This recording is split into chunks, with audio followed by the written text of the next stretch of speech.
Right, hello guys, and welcome to what is becoming a few and far between podcasts by MLS UK. That is myself, Dan Bidmead, and the big man, John Parker. How are you feeling, John? It's been a long time. It has been a while, mate. It has been a while, but we're here. We're pumped. I'm excited. We're back on the... do we call this radio, or what is this? Is this kind of like internet spam with microphones? Yeah. Wait, microphones, John. I don't know what you're doing. I haven't got one. And no, it can't be radio because then I have to do my radio voice, and that'll just... I can't help but suddenly do radio voice if we'd say it's radio. So let's just call it spam. It's better that way. Yeah, this is kind of spam. Yeah. Because otherwise we all have to talk like this, and everyone has to be like, wonderful! Welcome to Radio MLS UK! So, yeah, You sound like the guy from The Simpsons when you do that, Dan. What guy from The Simpsons? The guy who does the radio on The Simpsons. Oh, They play all the toilet flushes and things like that. Oh, yes. It's a typical radio voice. But yeah, exactly. We have somewhat wandered off topic already. It's a good start to the day. But yes, we are here, and what hopefully may become a new series of our several different series of these podcasts that we decide to do, which is going to be chatting to, well, you American guys, and for any English people listening, some Americans. Those guys over the other side of the pond that, eat too much fast food and beer and shout and like handball, that sort of thing. We're going to talk. It's getting unfollowed by the second hit. Yeah. Slowly losing hits.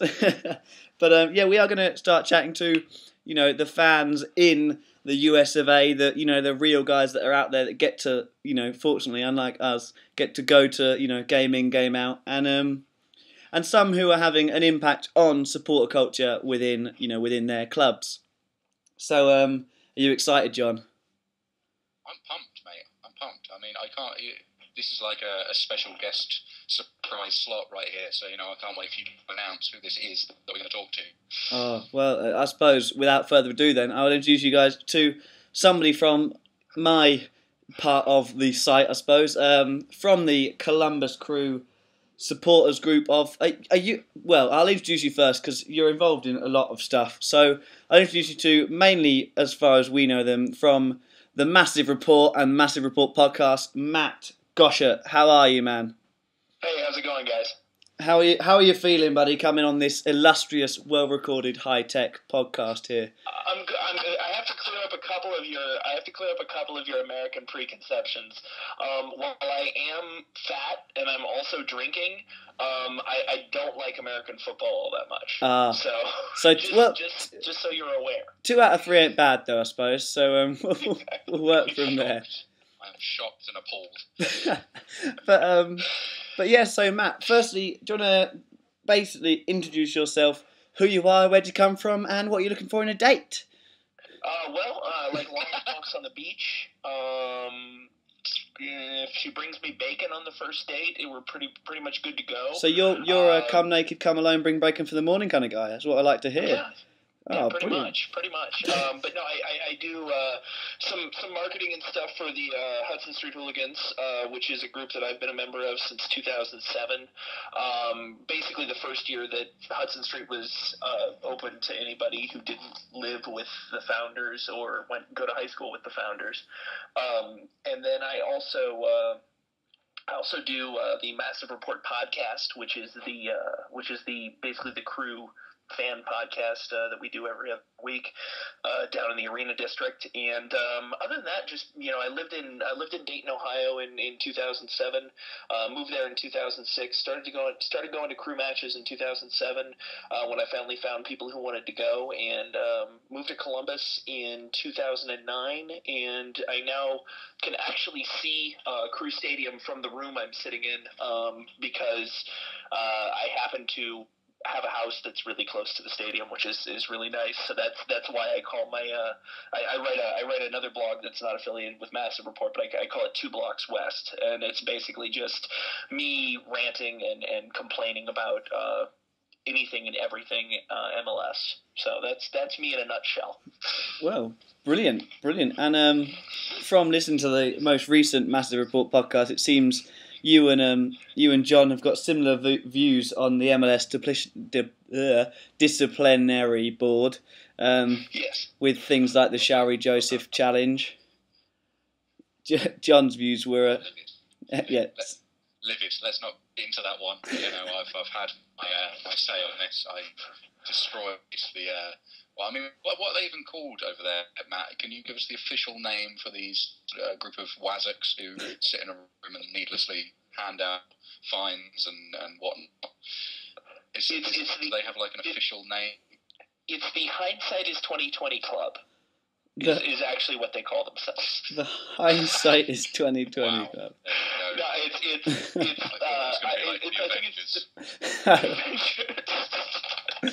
No, I think it is the MLS Disciplinary Committee. I think that is the official name, but I don't know who's on it. I think it might be just some player.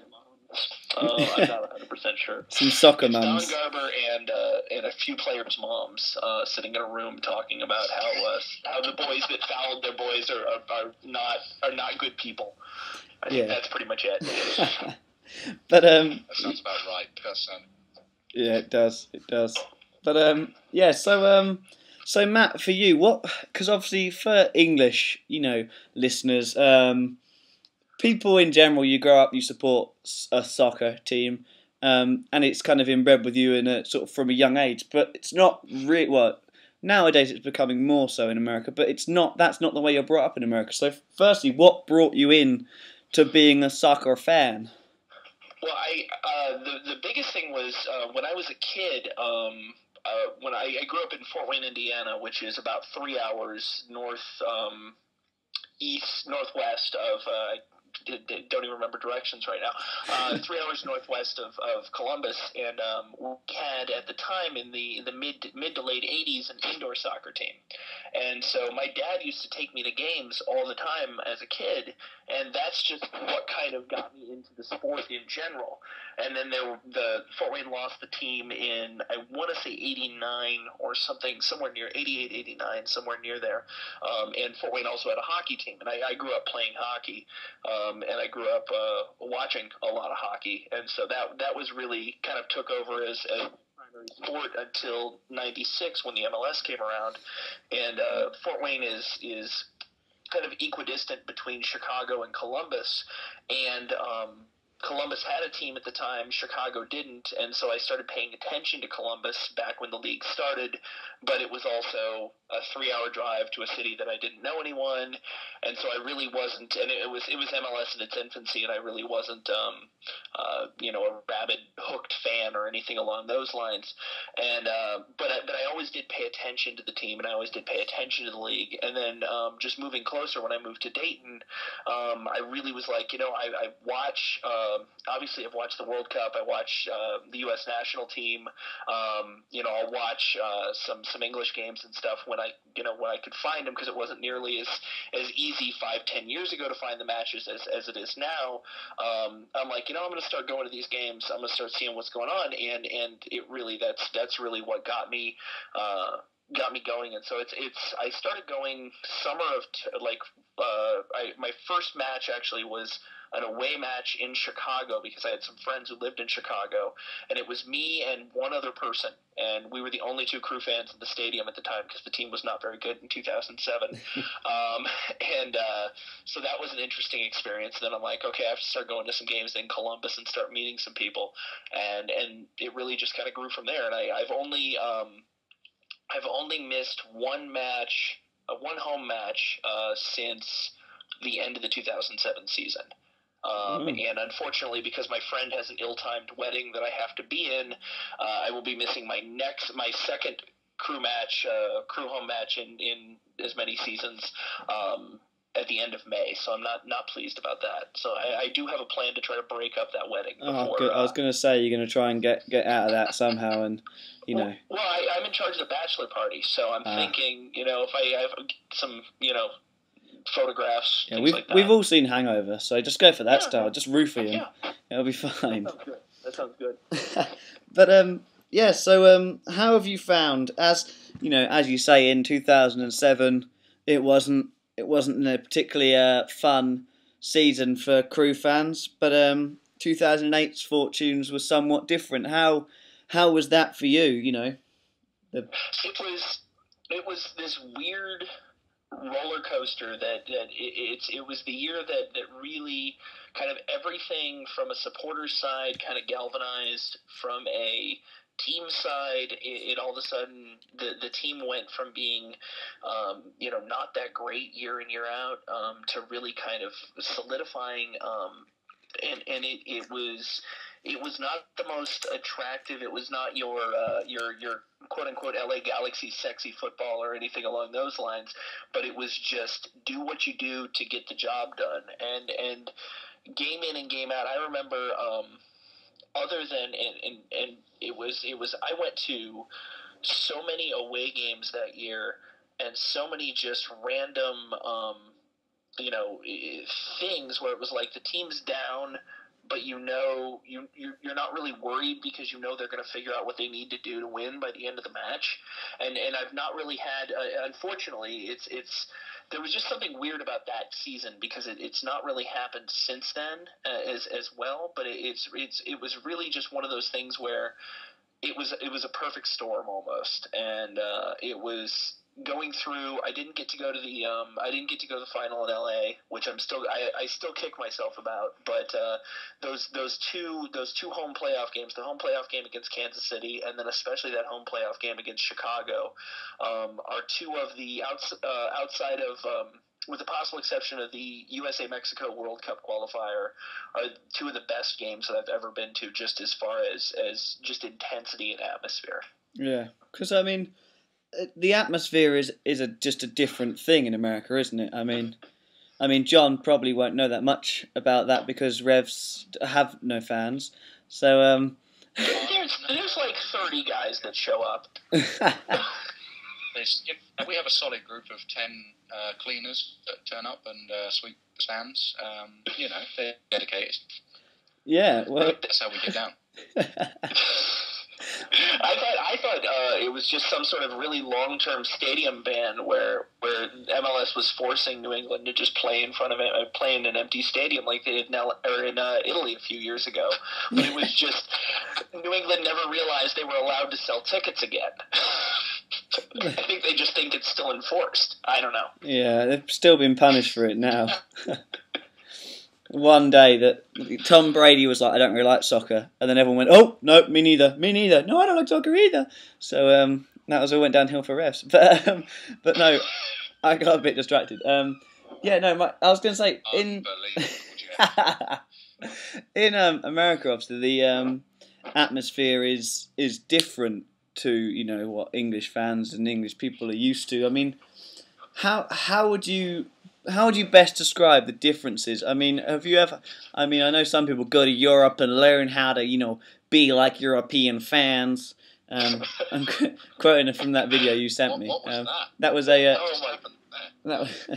that was an impression of a. I think was it a Timbers fan? No, that's a Sounders fan. Oh, it was a Sounders fan in a video that Matt sent me, and it was hilarious. He goes to Europe during the summer to learn about how to be a better English football fan. Yeah, brilliant. Because apparently a lot of Premier League games are played during the summer in England. Yeah, it was great. but yeah, I mean. It's, to me especially, and it's different depending on where you go, and it's to me, like Columbus, for example, it's kind of like America, where it's a combination of a lot of different things, and it's because you have a lot of people from a lot of different backgrounds coming together and bringing their own spin on it. And so I think a lot of places, Chicago's kind of the same way, DC is kind of similar, Kansas City, where you have it's not a European atmosphere. It's not a South American atmosphere. It's not a Central American atmosphere. It takes elements from those and then tries to make it its own. And obviously there's some things. Yes, every single MLS team does very similar chants at certain times, and that kind of gets old after a little while, especially when you're watching an away game and you're like, oh, we screamed that for 20 minutes last game. But it's a league that's very much in its infancy, so I think it's still trying to find its way as far as supporter culture goes. I think when you get out on the coast, when you get out, especially on the West Coast right now with the new teams on the West Coast, you have, and Toronto I think also kind of fits in this.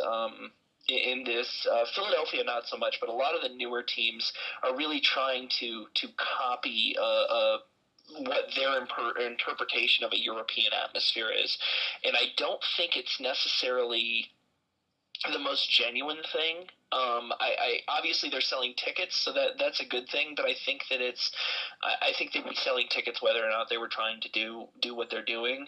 But it's there are some groups, and Seattle is especially one of them. Toronto, that really want to be Europe. Very, very, very badly. There's nothing wrong with being Europe. I like people from Europe, but I don't think that MLS will find its niche and will really kick out there by just trying to be Premiership Junior. You know what I mean? Yeah, definitely. And I might add its niche, but it's such an American thing to say niche. You tell us bad for pronouncing things wrong, and then you're gonna say niche. but yeah, go on, John. You were talking. I'll let you talk again. I was just having a giggle there. No, I'm loving sort of hearing Matt's perspective on all this, really, because we were lucky enough, myself and Dan, to host Jeremy Rogers when he came over. He was a Columbus fan, and he came over to watch my beloved Ipswich Town play, and we took him to Portman Road, which is like the cathedral for me, basically, and he sat in the stands, and he turns to me about halfway through the game and says, why is it so quiet in here? And that kind of just told me everything that I needed to know, really, about MLS and stuff. Just the atmosphere is just a lot louder now. And Ipswich is notorious for it. We're quite quiet anyway because of sort of health and safety. We're not allowed to stand up anymore, and things like that. So obviously, it just sort of taught me a lot with him saying that the atmosphere is just so much louder and so much more vibrant in the States, which I found kind of shocking, really, because people say that MLS is in its infancy. But it's kind of like the fan culture there almost seems to be louder and stronger than some teams in the US. So I just wonder what your opinion on that is. Well, I think that there definitely is a strong fan culture, and I think it's within the last I would say 5 to 7 years, it's really picked up a lot more than where it's been. I was at some games in 2007 in Columbus that were awfully quiet. I've seen videos and highlights of games that were quiet from before there, but there's always been some people trying to do some stuff, and I think that the biggest thing that's changed in Columbus was when they finally took, because there were 3 separate supporter groups that were just scattered all over the stadium, and they finally moved everybody into one area, which kind of forced everybody to work together. And I think that's what you have in D.C. with Barra Brava. That's what you have in Chicago with Section 8. You have these different groups that may not necessarily tailgate together, may not watch away games together, but they kind of combine their forces and then try to be very, very inclusionary and try to get as many as many different people involved as possible. And I think part of that's also the at least for Columbus, the Central American and South American influence that we have as well. We have La Terminal Maria is one of our supporters groups that's a bunch of Central American guys, and they have definitely have their own unique take on what they want to do, and we've kind of embraced that. They've embraced what some of the other groups want to do as well, and so it's I guess it's just been very at least with the original teams, with the or the pre-expansion era teams, it's been a very very organic growth, which I think is very important when it comes to that. And even though they're new, I'll lump Philadelphia in with that, because while I hate those guys, at least interacting with them, I've got nothing but respect for Sons of Ben as far as what they've done and how they went about getting their team. So it's certainly different than a lot of the other new teams that you see. Yeah, because you guys have got your own corner of the stadium there, which is obviously is it the Nordecke you guys are called? Yeah, Nordecke, yeah. And I mean, obviously, you made us a wonderful little video, which we should thank you for. Well, we got you on the show here, where you sort of gave us the tour of the stadium and the idea of tailgating and all that kind of stuff, which was fantastic. Which we put on our site, and we thank you very much for that. And we obviously got to see sort of because you've got is it a stage area now inside the stadium there? Yeah, and obviously you've got Flogging Molly or something, I think you said, coming along to play a gig, which is fantastic.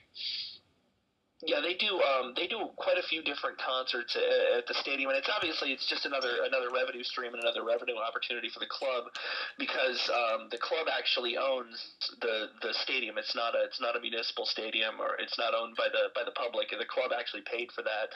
The owner, the former owner, Lamar Hunt, before he passed away, built that out of his own pocket, and so it's a unique situation that they're in, because they get all the money from the concerts that come in. They get all the money from any of the other events that happen at the stadium, which obviously helps the club to be more profitable. But yeah, we have now I'm going to do some quick math in my head. I think it's 6 sections that are all supporters group sections. They're all general admission. They're all standing sections. Some people way in the back probably will sit. But the first, I would say, 15 to 20 rows are a standing section, and it's kind of a combination between I guess a mosh pit and a frat party, kind of rolled into one. A lot of drinking, a lot of language that you wouldn't want to bring the kids around, but certainly a lot of excitement, and we kind of make that area our own. And we get in trouble a lot, but that's kind of to be expected. So I get to sit in on some of those front office meetings after certain matches, which are not necessarily the most fun thing in the world. But to do what we do and to bring the atmosphere and to bring the excitement, I think it's really good. And it was almost it wasn't even intended, but with the stage right there. The stage has a roof and nothing else. The rest of the stadium doesn't, but the stage does. So if it starts raining, all the concert equipment doesn't get waterlogged. But it echoes. The volume and the noise of the section actually echoes off the roof in the back of that stage and just projects it out into the stadium. So it's kind of a unique situation, completely unintended when they were building the stage, but kind of nice, once everything happened. Yeah, it's cool. It looked like I mean, yeah, it's an impressive noise that can come out of it, especially when you're inside it. I mean, one of the things obviously that makes a difference in America is that you can actually drink it at the side of the pitch. We all went and had a drink at half time at the game with John in Ipswich, and we all got a beer, obviously, because we're lads, and. You have to sit. You don't sit. We're not that prim and proper. You have to stand there drinking your beer in the 15 minutes you've got while nothing else is going on. You're just like, oh well, I would like to drink this in there and just But that changed the atmosphere. And of course, one of the things that you crossed it with in your video. But one of the things that English fans don't really understand is tailgating. And of course, simply that's just drinking before the game. In a public space, basically. But how important do you think? Public drunkenness. Yeah, exactly. It's basically encouraging public drunkenness. But I excel at public drunkenness. Exactly. I don't just encourage it. I am an expert. I believe your God bless America. Your fantasy football team is actually called Punk in Drublic, isn't it? It is. Yes. Exactly. Perfect. But yeah, how important do you think the tailgating? I mean, it's kind of an American tradition in general with lots of sports, isn't it? But how important do you think that is to the atmosphere within the ground? Well, I think it's really important. It creates kind of a bonding and a social aspect between supporters, and we had before the Red Bull game, we actually got a local brewery to bring out a couple of kegs, and we were just at the Hudson Street tailgate. We were just handing out cups of beer to anybody who came up and hung out with us, as long as they were of age, because I don't mind getting people drunk. I'm just not getting minors drunk. So it really is kind of one of those things where you bond with the other people before the game. It gets everybody kind of good and ready to go in and just act like a crazy person for 2 hours and really kind of leave their inhibitions at the door. And the other thing is, I mean, people come in from, there's people that come in from Detroit for every game. There's people that come in from Cleveland, from Indianapolis, and especially Detroit and Indy are 3 to 4 hours away from here. So if you're driving in and you're literally just going to show up for a 2-hour match and then go home right afterwards, it's not really, you're spending more time in the car than you are at the actual match, and so it creates more, it makes it more of an event. It makes more of a day of it, and it's the party before the party, and then afterwards you go to a bar and hang out and do other stuff, or just complain about the game for 3 or 4 hours while you're drinking more. But that's a huge part of just the culture, and that's not, obviously not something that's uniquely Columbus. Everybody does that. All the, when I was in Salt Lake City, and when I was in Colorado, the supporters there were gracious enough to let us tailgate with them, because there were only 4 or 5 of us, and it's something that, each team kind of does their own thing as far as tailgates go, but it's all very similar. It's all very camaraderie based, and it's nice when you go to the West Coast teams, because they're at least the Colorado, Salt Lake, Kansas City was like that too. They're very inviting, as long as there's not a flock of you, or as long as you're not coming in to take over their space. Yeah. So you get to meet other people, and that's always a fun aspect. But we do.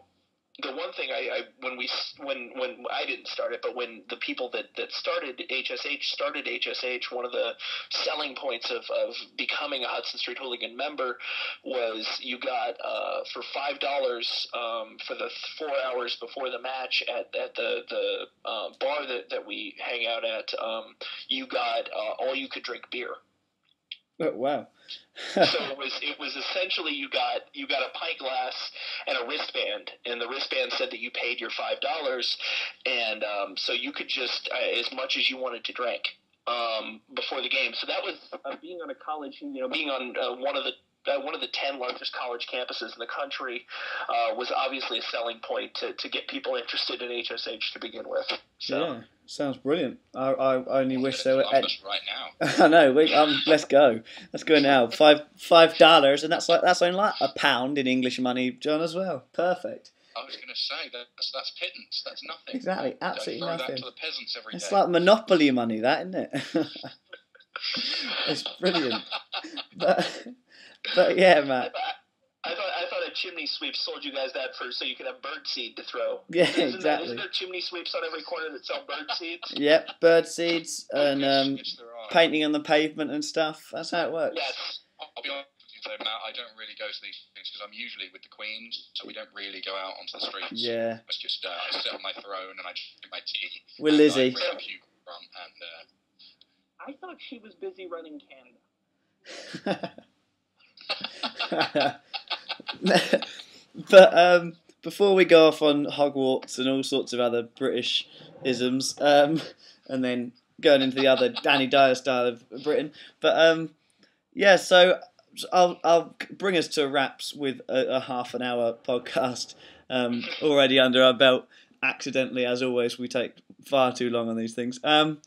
But finally, just tell us, how are you guys at the Massive Report and HS? How are you? Well, and you personally, of course. How are you feeling about the season? How's the atmosphere? The buzz around the season. What do you reckon the crew can achieve? at the beginning of the season, with everything that we had done in the off season, I was pretty pumped. I was pretty positive about everything, and it's as the season's progressed, there's some stark concerns. Now we did just, and I will totally butcher this guy's name, but they did just announce a few hours ago that we've signed a Costa Rican forward, Jario Arreta, who looks interesting and apparently is just a goal-scoring factory. So we'll see how that ends up panning out. But I think when Marziha can figure out how to get the right pieces in the right place, we should be pretty good. I'm a little concerned with the fact that Hesmer's out for the season.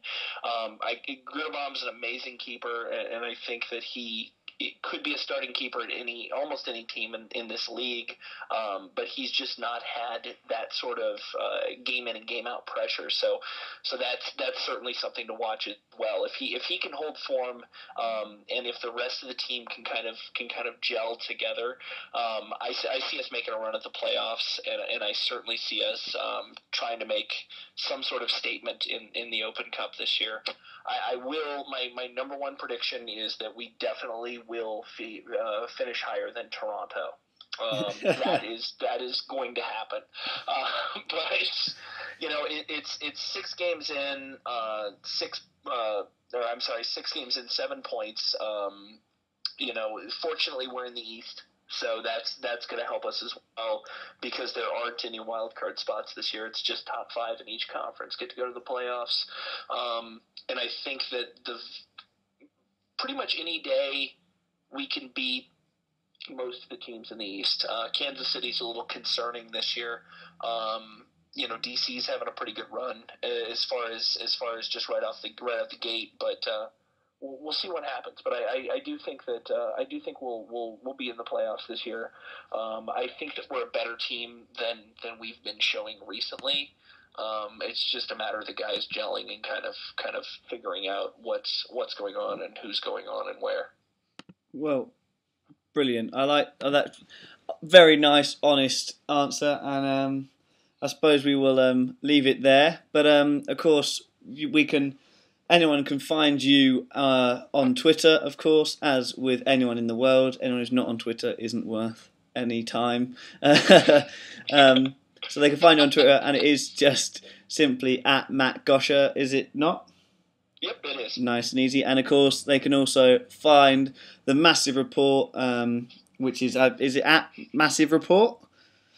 I think it is, yeah. I'm pretty sure. We'll go with that. If not, just write Massive Report, you'll be fine. It's very hard to miss because it's pretty massive. So. Yeah, it is pretty massive.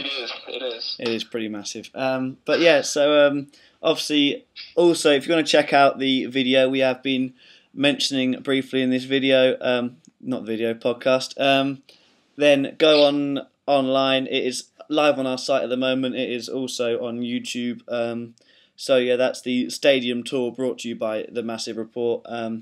So yeah, again, Matt, thank you for both the video and this coming on and chatting to some naive Brits about your team and your fan base. So thank you very much, Matt. I appreciate you guys having me, and better see you over here before the end of the season, Danny. Yeah, I hope so. Bring John with you, and we'll get him into a better team. I know. I'm trying to. I'm going to be on that. I'm going to be on the $5 beer. I'm going to be there. I won't remember the name. I'll just have a really good time. Yeah, exactly. Fair enough. It's the only way to work. But yeah, so John, how I was about to say how was that for you, but it sounded like I was talking to you just post sex, so I thought I'd better not.